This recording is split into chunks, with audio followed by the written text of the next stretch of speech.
नेपाल में चल रहे जेनजी प्रदर्शन के बाद हिंसा चरम पर पहुंच गई है। सड़क से लेकर संसद तक प्रदर्शनकारियों ने बवाल काट दिया है। राष्ट्रपति आवास, प्रधानमंत्री कार्यालय और नेपाल की संसद को प्रदर्शनकारियों ने कब्जे में लेकर आग के हवाले कर दिया है। इस दौरान राजनीतिक हलचल भी तेज होती हुई दिखाई दे रही है। साथ ही हिंसक प्रदर्शन के बीच इस्तीफे का दौर भी शुरू हो गया है। गृह मंत्री, कृषि मंत्री, स्वास्थ्य मंत्री के बाद अब नेपाल के प्रधानमंत्री ने भी अपने पद से इस्तीफा दे दिया है। लेकिन इस बीच सबसे बड़ा सवाल जो उठ रहा है कि आखिर अब नेपाल की सत्ता की चाबी किसके हाथ लगने वाली है। चलिए विस्तार से बताते हैं नेपाल की सत्ता की बागडोर की पूरी कहानी। दरअसल नेपाल की ओली सरकार ने 4 सितंबर को 26 प्रमुख सोशल मीडिया प्लेटफॉर्म्स जैसे फेसबुक, एक्स, व्हाट्सएप, यूट्यूब और इंस्टाग्राम पर बैन लगा दिया था। फिर दावा करते हुए कहा कि प्लेटफॉर्म स्थानीय पंजीकरण और नियामक अनुपालन में विफल रहे।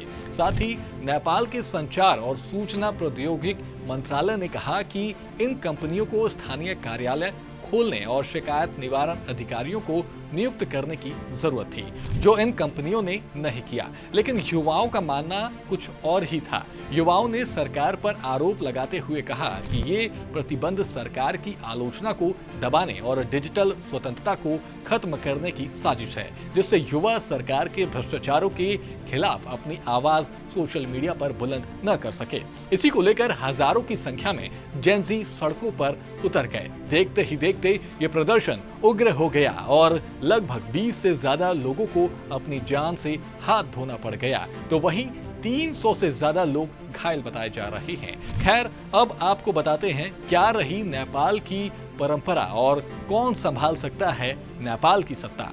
नेपाल की सत्ता किसके हाथ? भारत के पड़ोसी देश नेपाल में हिंसक प्रदर्शन के बीच राजनीतिक अफरा तफरी भी अपने चरम पर है। इसी बीच जहां प्रदर्शनकारियों ने विदेश मंत्री को नेपाल की सड़कों पर दौड़ा दौड़ा कर पीटा, तो वहीं उग्र होकर राष्ट्रपति आवास, प्रधानमंत्री कार्यालय, गृह मंत्री आवास से लेकर संसद को आग के हवाले कर दिया। साथ ही प्रधानमंत्री, गृह मंत्री, कृषि मंत्री, स्वास्थ्य मंत्री के साथ कई बड़े पदों पर बैठे नेतागणों ने अपने पद से इस्तीफा दे दिया।